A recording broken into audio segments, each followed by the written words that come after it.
Olá pessoal, eu sou o Lucas da Bocaina Biologia da Conservação e hoje estamos aqui agora para mais uma conversa da nossa segunda Conferência Nacional de Biologia da Conservação e hoje eu tenho o prazer de conversar com a doutora Ana Carolina Carnaval.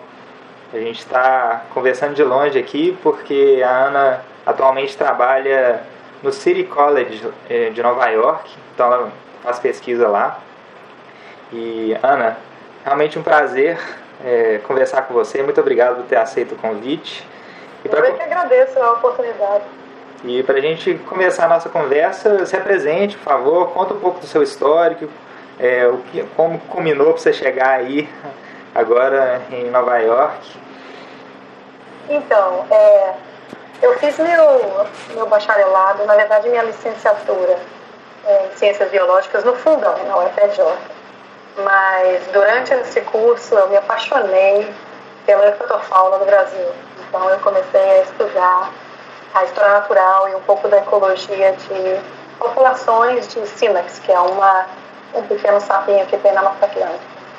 E quando eu terminei esse mestrado, na verdade foi o meu esposo que teve uma oportunidade de se mudar para os Estados Unidos. E eu falei, bora, vamos lá, eu vou tentar fazer meu doutorado lá. E aí eu enfiei a cara e consegui ser aceita num curso de doutorado da Universidade de Chicago, que era um lugar muito forte em termos de estudos de evolução e ecologia. Mas eu queria mesmo estudar a genética de populações, porque eu tinha observado diferenças morfológicas nos bichos no mestrado e eu queria aprender como é que você usa novas ferramentas para entender essa variação. Desse doutorado, o que aconteceu é que eu trabalhei muito com genética de população de anfíbios da Mata Atlântica e me apaixonei por um campo chamado filogeografia. E o que ele faz é ele compara padrões da distribuição genética, a distribuição da variabilidade dentro de espécies, de várias linhagens dentro de espécies, mas compara entre espécies que são codistribuídas. Vamos dizer assim, o objetivo final é entender para que houve uma série de mudanças nessas populações que foram consistentes entre as espécies e o que isso conta para a gente sobre a história dessa área onde elas ocorrem. Ah, fantástico. E daí eu pulei para um pós-doutorado explorando isso na área de conservação da Mata Atlântica e acabei dando aula desse assunto. Hoje eu sou professora de ecologia molecular e evolução no City College, como você falou. Ah, legal demais. E você já está aí no City College há quanto tempo? Eu estou no City College há 6 anos. Eu acabei de pegar o meu tenure. Nos Estados Unidos você tem um período probatório longo, que você tem que se provar e demonstrar que a sua produção é boa, que você sabe orientar alunos, enfim. Só depois você é efetivado. Então eu acabei de ser efetivado e vamos ver o que a gente vai fazer agora lá. Ah, legal demais, eu acho que é uma oportunidade fantástica, né? Estar aí no centro da produção do conhecimento científico, assim. E você já tem um laboratório aí consolidado, né? A gente vai conversar um pouco sobre isso na nossa conferência. Mas aí, para começar a nossa conversa, eu queria te perguntar o seguinte: você já tem esse grupo de estudos aí que trabalha com padrões espaciais, sobre a biodiversidade, processos ecológicos, né, e evolutivos, com esse objetivo de ter respostas mais robustas assim, para a gente saber como e o que conservar, né? Uhum. Principalmente nas regiões tropicais também. Então, para quem está assistindo a gente, fala um pouco sobre essas ferramentas que vocês utilizam no laboratório, quais são as análises. Claro. Então, veja, esse projeto que a gente tem, ele tem várias partes. Né? O objetivo principal é entender a distribuição da diversidade, tanto a diversidade genética dentro de espécies, como a própria diversidade de espécies.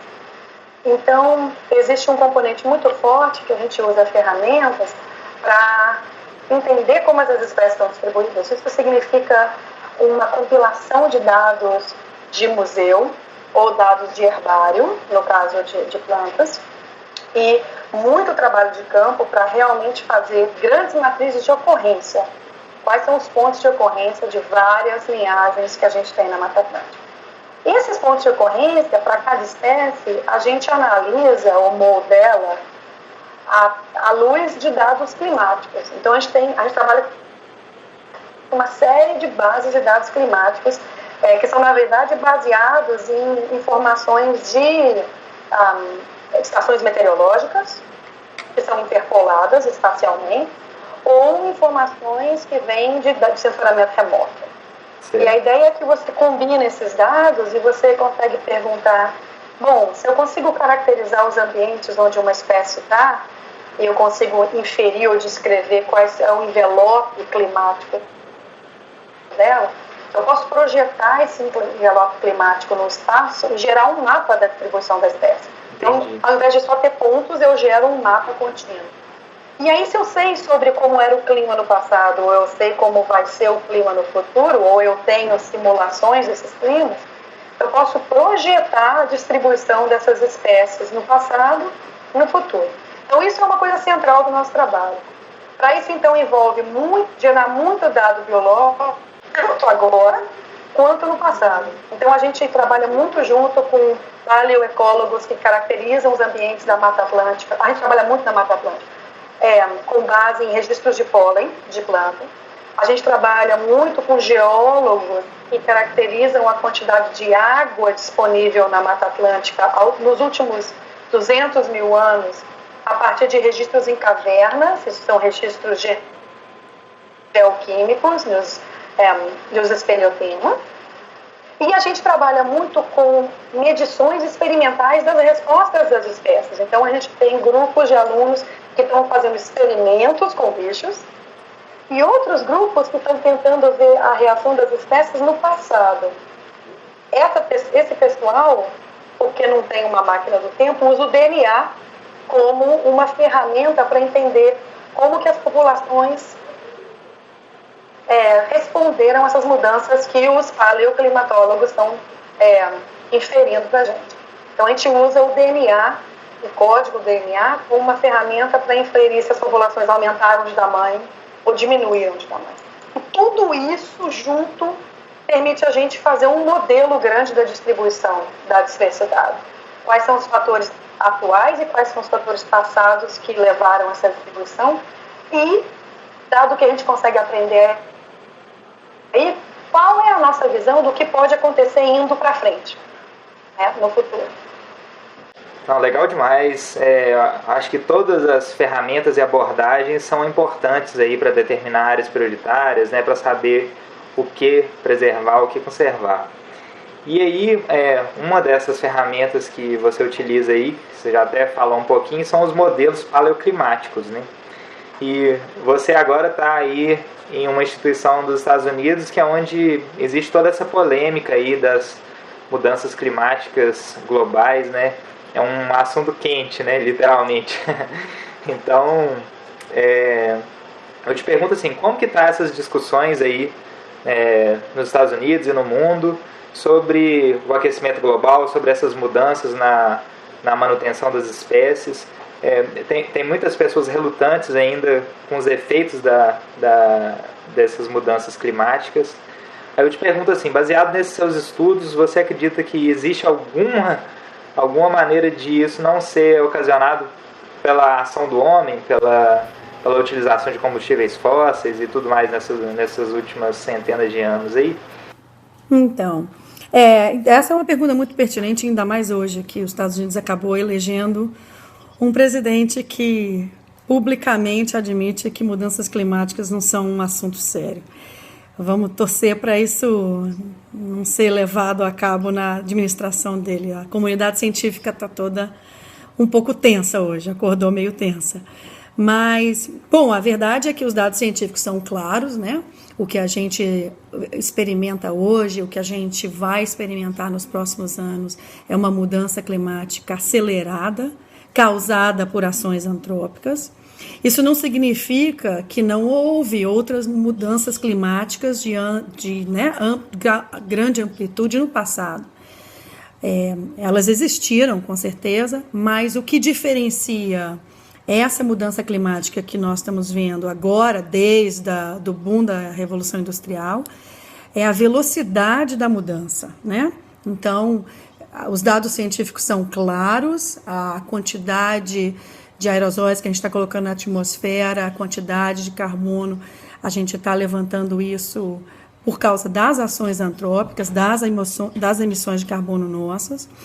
E a grande diferença é que, e o grande medo, né, o que deixa as pessoas preocupadas, é que a velocidade seja tão grande que não permite uma resposta adaptativa em tempo das espécies. Na Mata Atlântica, a gente já vê todos os modelos que a gente faz prevendo a distribuição das espécies no futuro, claramente mostra uma tendência a área adequada para essas espécies ocorrerem mudar espacialmente. Então, por exemplo, os trabalhos mais recentes que a gente publicou aí, na verdade, são com lagartos, são anoles, são bichos de áreas baixas, essas espécies que a gente estudou, são bichos de baixada. E os modelos que para frente, daqui a 50 anos, o que eles preveem, na verdade, 2080, eles preveem que a área adequada para esses bichos ocorrerem vai estar toda no sul da Mata Atlântica. E hoje os bichos têm uma distribuição mais voltada no norte, até o centro, poucas espécies chegam até o sul. Então, pensar em conservação na Mata Atlântica hoje significa não só desenhar áreas de prioridades para preservar a riqueza atual ou endemismo atual, que é a maneira com que a Conservation International e os vários outros órgãos, né, os planos de prioridade de conservação no Brasil sempre foram muito baseados em onde está a diversidade hoje, onde está o endemismo hoje. Mas é muito claro para a gente que isso é um alvo que se move de acordo com o clima. Mudou no passado, vai mudar no futuro. Então, todo o planejamento, a conservação no Brasil para áreas prioritárias ou áreas de conservação tem que levar em conta que o sistema é dinâmico, vai continuar sendo dinâmico. Agora, politicamente, o que vai acontecer nos próximos 4 anos, com o Brasil na situação que está, os Estados Unidos na situação que está, a Europa na situação que está, a gente vai ter que esperar e torcer para as coisas derem certo. Eu acho que a comunidade científica tem um grande desafio à frente, que é realmente comunicar com o público e fazer entender ao público o que a gente tem falado por vários anos agora, porque essa mensagem não está sendo chegada aos eleitores, né? É incrível, não tem nem o que comentar aí desse cenário político, mas independente disso a gente tem que continuar trabalhando, né, e fornecendo ferramentas cada vez mais ajustadas aí para os tomadores de decisão, né. E então um dos objetivos claros aí do seu laboratório é trabalhar com essa questão, e para isso você tem uma equipe aí multidisciplinar, né. A gente pode olhar no seu laboratório lá na equipe, tem várias pessoas trabalhando com áreas diferentes, vários pesquisadores em várias áreas das ciências ambientais. Aí eu queria te perguntar justamente isso, você como líder de laboratório, tendo vindo do Brasil, como é gerenciar toda essa equipe multidisciplinar, assim, e principalmente qual que é a relevância de ter uma equipe com todas essas expertises para chegar a conclusões mesmo acertadas aí para a conservação. Conta um pouco da história do laboratório em si. Exato. Então, eu acho que isso é a parte mais gratificante do que eu faço, mas é a parte mais desafiadora, né? Eu acho que a beleza da ciência e os trabalhos de mais alto impacto na ciência e na conservação são trabalhos que conseguiram realmente fundir campos diferentes. E a gente tenta fazer isso no laboratório, a gente tem um projeto em cooperação com vários laboratórios do Brasil, é uma parceria cofinanciada pela Fundação Nacional de Ciência dos Estados Unidos e a FAPESP no Brasil, e isso envolve gente da área de biologia. Dentro da biologia tem várias disciplinas, tem o pessoal da modelagem, tem o pessoal da fisiologia, tem o pessoal tem o pessoal de genômica, aí tem o pessoal das áreas ambientais, tem o sensoriamento remoto, tem a paleoecologia, tem o pessoal da matemática. Então, Eu acho que a beleza na ciência e a beleza na conservação está em a gente conseguir articular nossas ideias.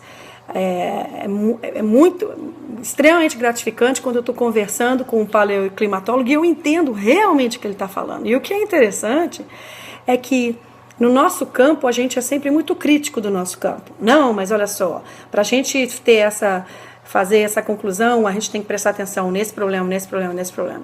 Mas quando a gente incorpora os dados ou as informações de um outro campo, a gente usa a literatura como verdade. E aí você fala com os paleoclimatólogos e eles falam assim, pelo amor de Deus, mas olha, isso assume aquela premissa, aquela outra. Vocês não estão pensando no nosso erro, né?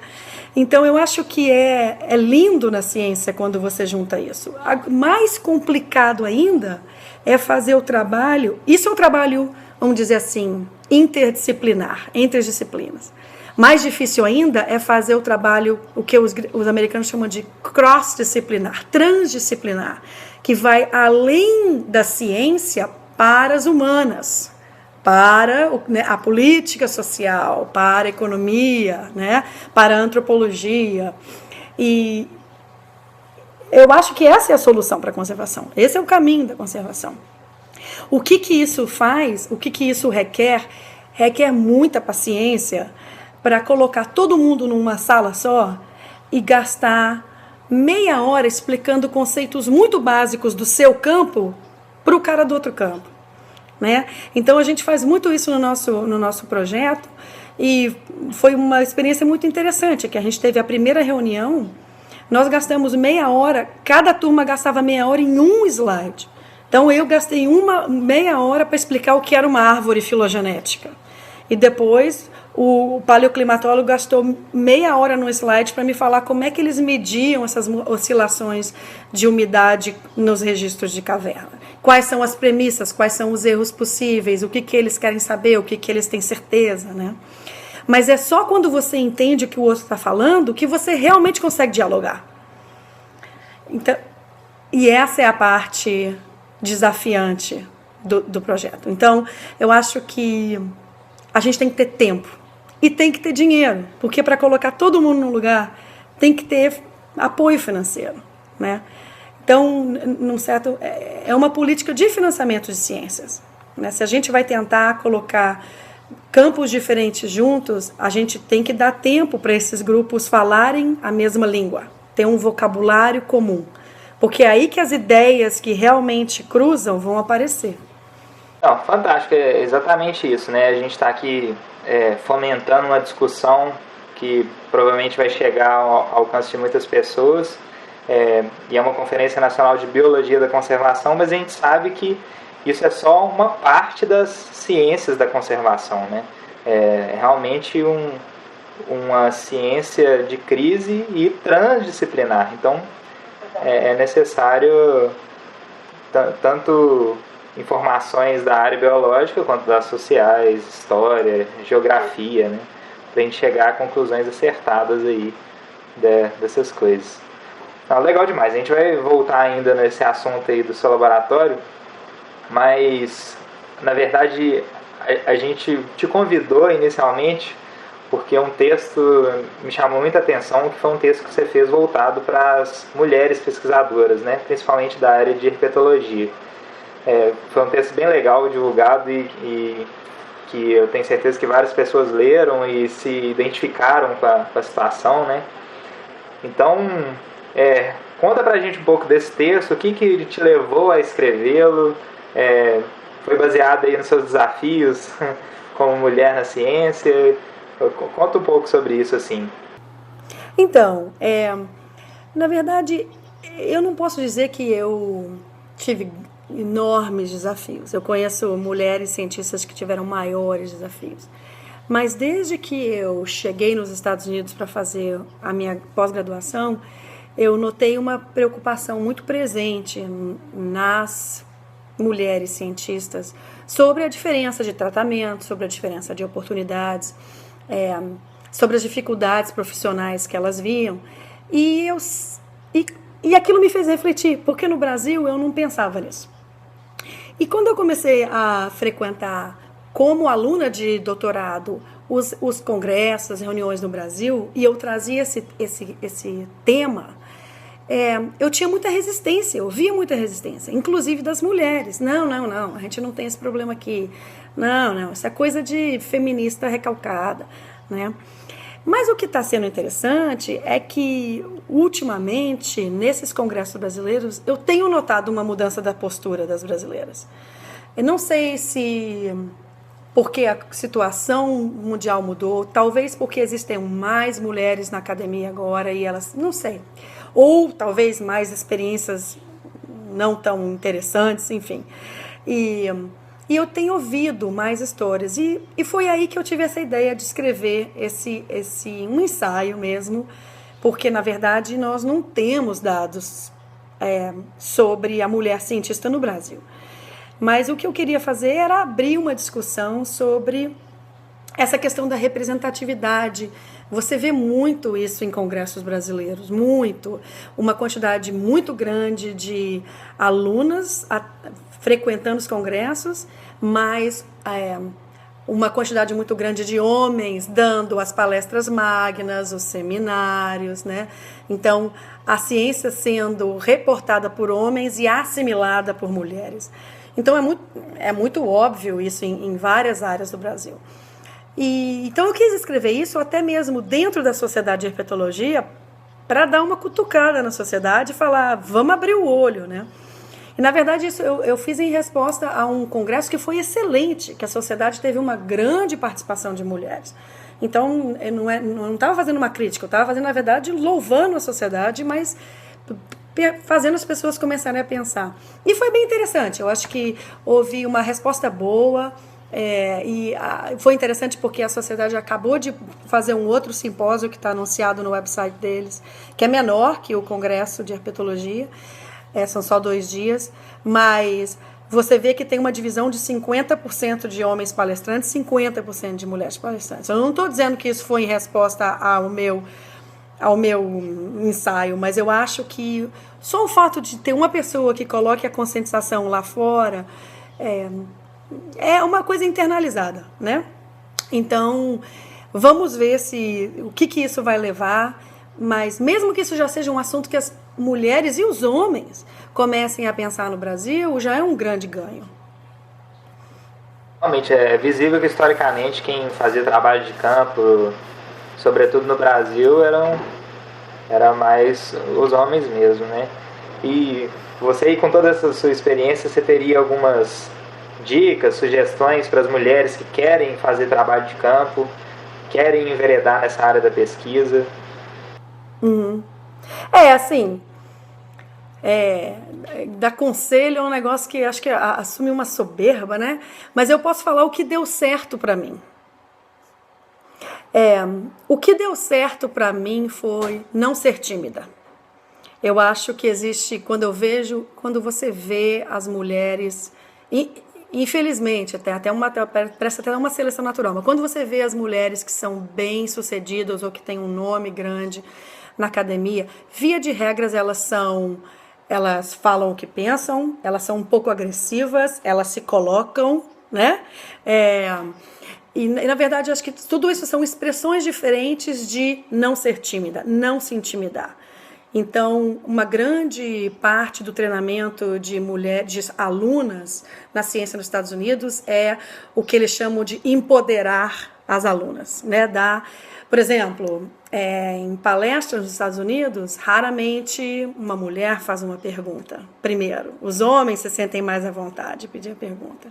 E, na verdade, é mostrado que a quantidade de mulheres fazendo perguntas em eventos, ou seja, participando ativamente, expressando suas vistas, é proporcional à quantidade de mulheres que está no palco. Então existe um efeito subliminar aí que é importante a gente ter. Então, é isso. Não se intimidar, defenda a si mesma, se coloque, né? Isso foi uma coisa que eu fiz, mas é a minha personalidade. Eu sou expansiva, eu converso, enfim, né? A outra coisa que eu acho que me ajudou muito foram os parceiros que eu tive na vida. Tanto os parceiros pessoais, quanto os parceiros profissionais. Então, se você é casada ou se você vai se casar, muito do apoio que você vai ter na sua carreira vai ter que vir da sua casa, né? Então, isso começa muito, é uma questão doméstica. Então, eu tenho um parceiro que me apoia, eu tenho uma família que me apoia, não só ele, mas mães, pais, enfim. Isso eu acho que essa parceria é importante. E a mesma coisa com a parceria profissional, né? Eu tenho meu lema eu só trabalho com quem eu gosto, com quem eu me dou bem e com quem eu respeito e que me respeita. Então, eu acho que às vezes as pessoas escolhem seus orientadores pelo nome do orientador ou da orientadora ou pela fama acadêmica. Mas mais importante que isso, ou tão importante quanto isso, é você saber como essa pessoa trata os seus alunos, como essa pessoa apoia a carreira das suas alunas, né? Então eu falo isso para todas as minhas alunas, e isso é um conselho que eu posso dar. A qualquer mudança que você queira fazer, e isso serve para mulheres e para homens, claro, academicamente, não só olhe para o currículo da pessoa que você quer trabalhar, mas converse com os alunos dessa pessoa e saiba como é aqui, como essa pessoa te trata, como essa pessoa trata as outras, como você se sente, né? E no Brasil isso é muito fácil, é fácil você ter uma resposta aberta dos alunos. Nos Estados Unidos, às vezes, os alunos são mais quietos, guardam mais para si, mas o brasileiro é muito afetivo, muito aberto. E então é uma informação super importante. Decidir com quem você vai trabalhar é muito importante. Legal demais, agradeço aí por você ter levantado a bola por esse assunto que é realmente extremamente importante. Desde que eu entrei na graduação, a porcentagem de mulheres é muito maior do que a de homens no curso de ciências biológicas, né, no nosso caso. E eu vejo que para as áreas ambientais de campo, essa taxa tende a diminuir. E isso não que seja um problema em si, mas é algo que deve ser levantado mesmo. A gente precisa de pessoas capacitadas independente do gênero, né, para discussões importantes aí da conservação. E aí, continuando nessa parte aí dos desafios, eu queria te perguntar uma coisa também, que você agora chefia um laboratório nos Estados Unidos. Então conta pra gente aí mais esse desafio, né? Como é ser uma brasileira, tendo uma carreira de renome aí numa instituição do exterior, e principalmente essa diferença. Existe realmente essa diferença do Brasil para os Estados Unidos, no caso, em relação à produção de conhecimento científico, a recursos, ferramentas? Conta pra gente um pouco disso aí. Então, eu acho que o Brasil, existem vários Brasis, né? Mas a minha observação é que a ciência no Brasil está evoluindo mais e mais para ser como a ciência americana, que é uma ciência guiada por produção alta, né? Impacto dos artigos, que é uma coisa boa, por um lado, porque ela é competitiva, você acaba gerando boa ciência, mas também é perigosa, porque você pode fazer aquela ciência que eles chamam ciências de salame. Você pega um problema, você divide ele em várias partes, você publica vários, né, artiguinhos pequenininhos e não publica uma coisa grande. E então, nesse sentido, eu acho que o Brasil está se aproximando dos Estados Unidos. A questão do financiamento é curiosa, porque o financiamento da ciência nos Estados Unidos é muito competitivo, porque existem muitas universidades, existem muitos centros de pesquisa, e é um país que nos últimos anos não tem colocado tanto dinheiro em ciência. Então, a chance de você ter um projeto de ciência básica aprovado pela Fundação Nacional de Ciência, que é o CNPq daqui, é mais ou menos, na nossa área de biodiversidade, é 5%. Você tem 5% de chance de ganhar um financiamento. É pequeno. O Brasil é maior. Então, num sentido, quer dizer, antes da PEC, o Brasil era maior. Né? E nos tempos de Lula e Dilma, a gente teve um boom grande de financiamentos na ciência, né? E o programa Ciência Sem Fronteira, que não vamos entrar no mérito, mas, enfim, existiu um recurso sendo repassado. O que vai acontecer agora no governo Temer e para frente, a gente ainda não está muito claro. Mas então, foi engraçado porque quando eu comecei a dar aula aqui, os meus colegas brasileiros falavam assim, caramba, a gente está muito melhor do que vocês em termos de disponibilidade de recursos. E era verdade, né? Principalmente os colegas em São Paulo, a FAPESP sempre colocando muito, muito recurso. Né? Então, eu acho que existe... O que vai acontecer agora é diferente. Agora, o que eu vejo uma diferença grande é a estruturação da formação dos acadêmicos. Os cursos de doutorado nos Estados Unidos são muito diferentes dos cursos de doutorado no Brasil. E eu acho que isso influi muito na maneira com que as pessoas fazem a ciência. Eu vejo essa tendência mudar, eu vejo mais e mais cursos de pós-graduação no Brasil seguirem um padrão mais americano, no sentido de dar mais treinamento. Né? Os cursos de pós-graduação no Brasil, por muito tempo, seguiam um padrão europeu, que é um padrão, tipo assim, nós vamos te dar um básico e te vira, meu amigo, né? E os Estados Unidos, ele te leva, assim, eu não conheço curso nos Estados Unidos que não tenha pelo menos 1 ano de disciplinas, mas com prova, com textos para escrever, né? Então existe uma certa preocupação com a educação formalizada, que no Brasil eu acho que é mais frouxa. E eu vejo nos Estados Unidos uma mão mais forte dos orientadores na orientação dos alunos do que no Brasil. O Brasil tem mais liberdade, que é o sistema europeu, australiano também.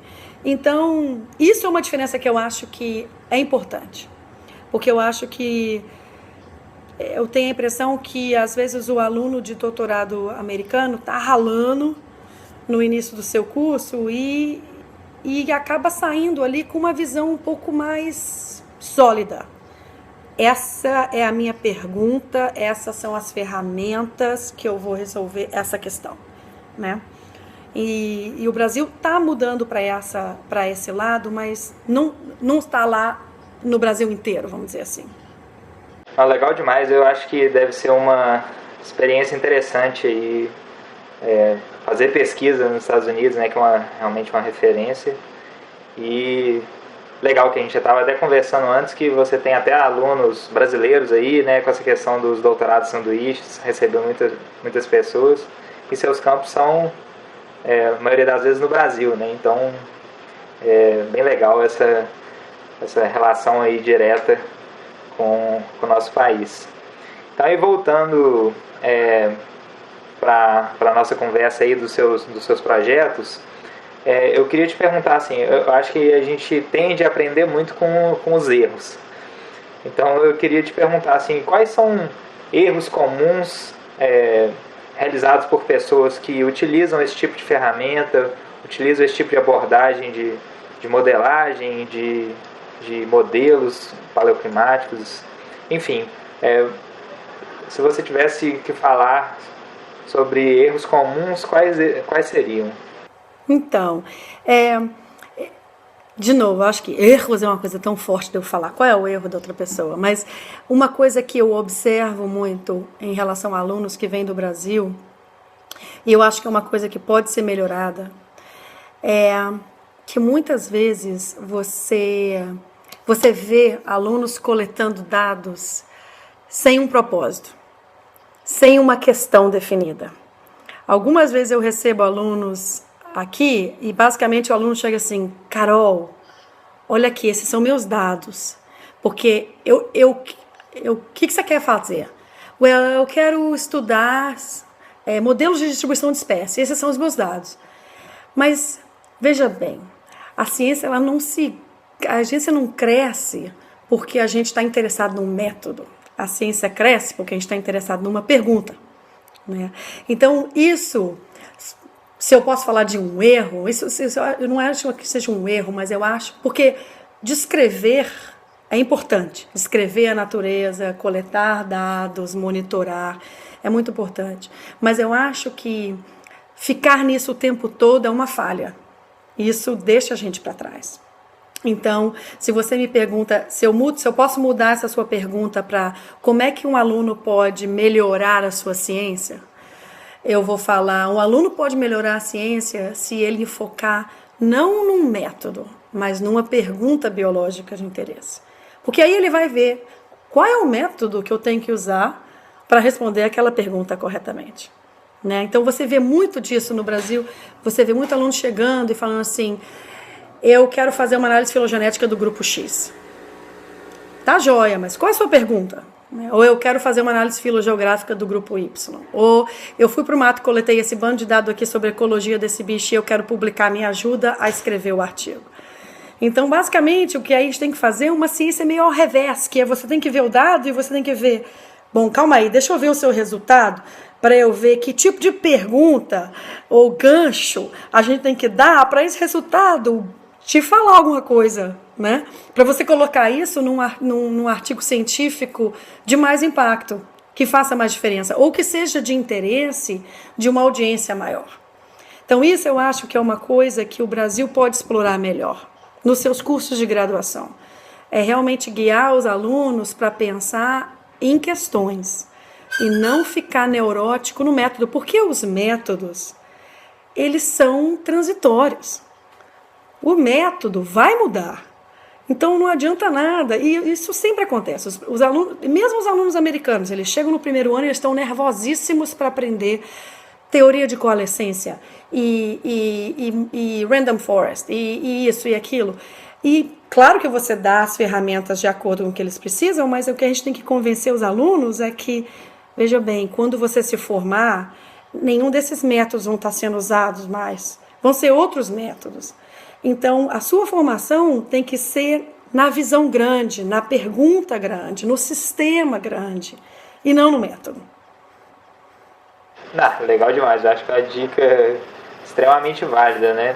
A gente vê esses erros recorrentes até em publicações, né? Muitas vezes, lendo um artigo, você vê que poderia, uma outra abordagem com uma pergunta mais incisiva, você poderia estar respondendo, contribuindo muito mais para a ciência, né? Acho que é uma coisa legal mesmo de falar. E entrando agora também, a gente já falou um pouco que você trabalha na Mata Atlântica, né? E a gente tem aqui no caso de Minas Gerais um dos maiores remanescentes aqui de mata contínua atlântica, é o Parque Estadual do Rio Doce. E o Rio Doce tomou aí conhecimento mundial, né, pelo acontecido aí com o rompimento da barragem de Fundão, da Samarco, ano passado. A gente acabou de completar um ano, né, desse episódio. E eu queria te perguntar, assim, como que foi a repercussão disso nos Estados Unidos?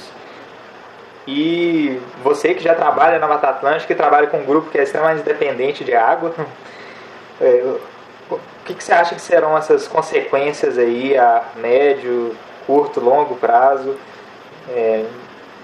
Conta pra gente aí desse impacto acumulado que deve acontecer. Esse é outro tema deprimente, né? A repercussão foi grande, foi séria. Acho que a mídia americana e a mídia mundial ficaram alarmadas. É um assunto que meio que sumiu um pouco da mídia agora. Eu suspeito que ele também sumiu um pouco na mídia do Brasil, que é extremamente infeliz. Os resultados, assim, as consequências, você pergunta das consequências, as consequências são desastrosas, né? O que a gente tem é as populações aquáticas sendo diretamente impactadas, então todas as comunidades de peixes, de organismos aquáticos, e aí toda a cadeia alimentar que se monta em cima, né? Uma coisa importante de salientar, quando se fala da Samarco e dos impactos, perdão, é que os ambientes aquáticos, eles não vivem isolados no ambiente terrestre, né? Existe uma troca geoquímica, uma troca biológica, uma troca de nutrientes, coisas. Anfíbios fazem esse link, né?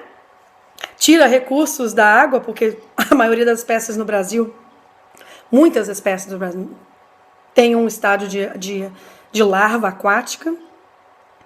E toda aquela massa, toda aquela energia, de repente vai para a terra, é transferida num organismo que está na terra. Então, os anfíbios são esse link muito forte. Assim como larvas de inseto, enfim.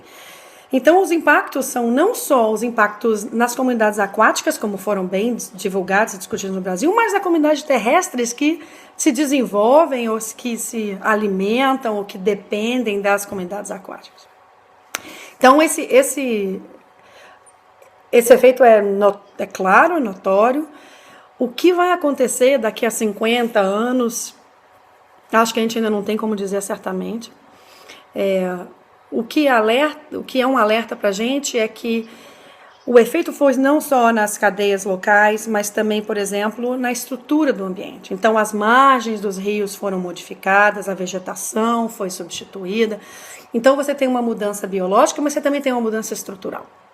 E o interessante é que o doce, ele é uma barreira biogeográfica. Ele vem sendo uma barreira biogeográfica, né?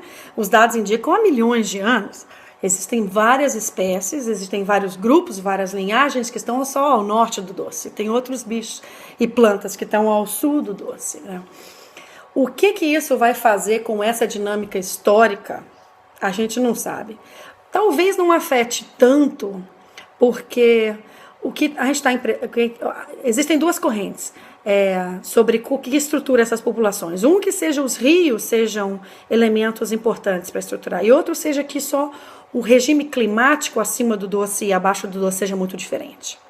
Então, o que vai mudar, o que vai gerar essa mudança na paisagem, a gente ainda vai ter que esperar. Vamos ver. Não estou feliz, assim como a eleição daqui também não me faz feliz. São vários desafios e problemas aí, né? A gente tem que saber lidar com tudo isso. Mas realmente, principalmente para a gente aqui da Bocaina, que a Bocaina é sediada em Belo Horizonte, né? Então a gente teve esse contato direto com as consequências desse crime ambiental e realmente a gente fica insatisfeito por saber que até agora nenhuma providência real foi tomada. Mas isso é uma outra discussão, né? Eu acredito que, como existem várias instituições de pesquisa aqui na região, já existem editais de financiamento para saber essas consequências, né? Para realizar esse monitoramento. Então eu acredito que ao longo do tempo vão sair publicações e informações relevantes aí para esse cenário. Legal demais a nossa conversa aí. A gente já está chegando nos finalmente, mas antes eu queria te perguntar assim, mais uma coisa.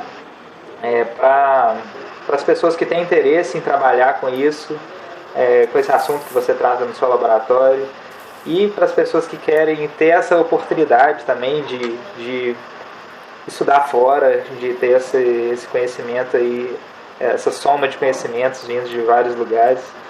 Você tem sugestões de livros, artigos, sites, locais que as pessoas possam encontrar mais informações? Então, eu acho que, bom, a gente falou de várias coisas, então eu vou dar várias sugestões para tópicos diferentes. Sobre o tipo de trabalho integrativo que a gente faz na Mata Atlântica e como a gente tem conectado disciplinas, eu acho que a melhor coisa para eu sugerir é que as pessoas derem uma olhada no nosso site. Então, a gente tem um website do laboratório, que é www.carnavallab.org. E esse projeto colaborativo do Brasil e Estados Unidos, ele tem um website que a gente criou também, que está começando, www.afbiota, AF de Atlantic Forest, Biota, porque é o projeto cofinanciado pelo Biota FAPESP.org. Então, ali tem informações sobre esse tipo de... Se as pessoas estão interessadas em as técnicas, as perguntas, a integração, tá ali. Sobre a Mata Atlântica, a gente que está interessado sobre a Mata Atlântica e sobre a questão de efeitos da barragem do Fundão, a gente trabalha sempre olhando muito o que a SOS Mata Atlântica está fazendo.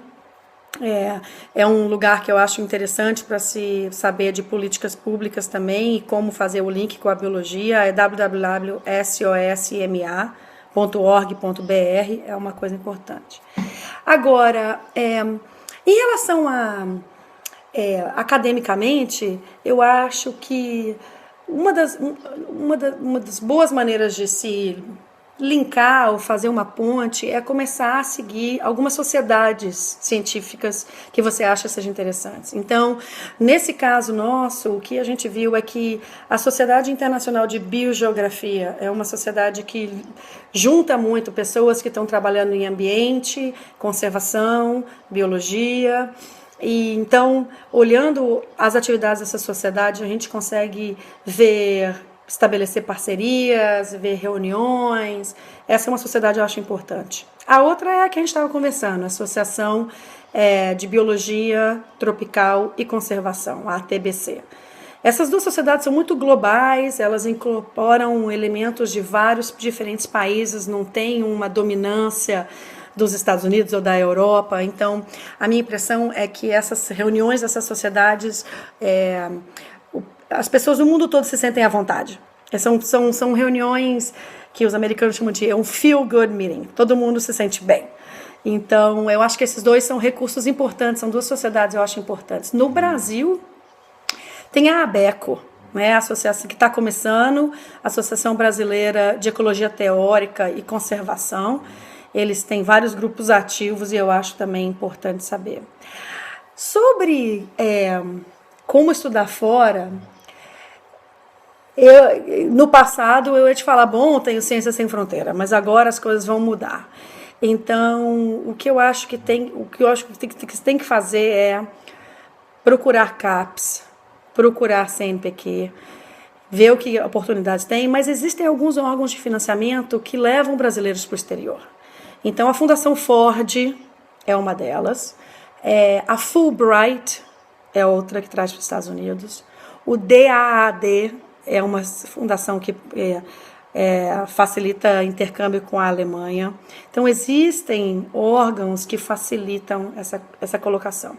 Mas eu acho que o que mais funciona, e o que mais funcionou para mim quando eu quis sair para estudar fora do Brasil, é você fazer na sua pesquisa, identificar os pesquisadores cujo trabalho você admira e contactar essas pessoas diretamente. Às vezes as pessoas ficam tímidas em contactar. Imagina, não sou ninguém. Mas um professor do outro lado fica embevecido, fica maravilhado com o fato, meu Deus, tem um menino lá, não sei aonde, que leu meu artigo e que gosta do meu trabalho e que quer trabalhar comigo e que tem ideias interessantes e um sistema diferente, né? Acho que muitas vezes a gente se sente intimidado é a mesma coisa que eu estava falando em relação às mulheres, né? Em se colocar, em defender nossos interesses. Então, a melhor coisa para um aluno que quer sair, que quer estudar fora, é identifique os laboratórios que você quer e depois contacte esses laboratórios. E vai ser através desses laboratórios que você vai conseguir achar qual é a melhor maneira de você se manter, qual é a melhor maneira de você sair. Legal demais. Então, pessoal, acho que todo mundo deve agradecer agora, Carol. Agradeço demais aí pelo aceite ao convite inicialmente e depois por ter compartilhado tantas informações relevantes aí. Eu te desejo boa sorte aí nessa caminhada, nessa empreitada, né, de parcerias aí internacionais.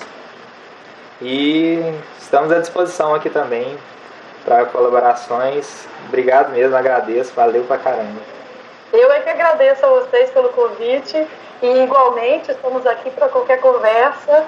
Espero que a gente continue se vendo por aí. Sucesso para o evento.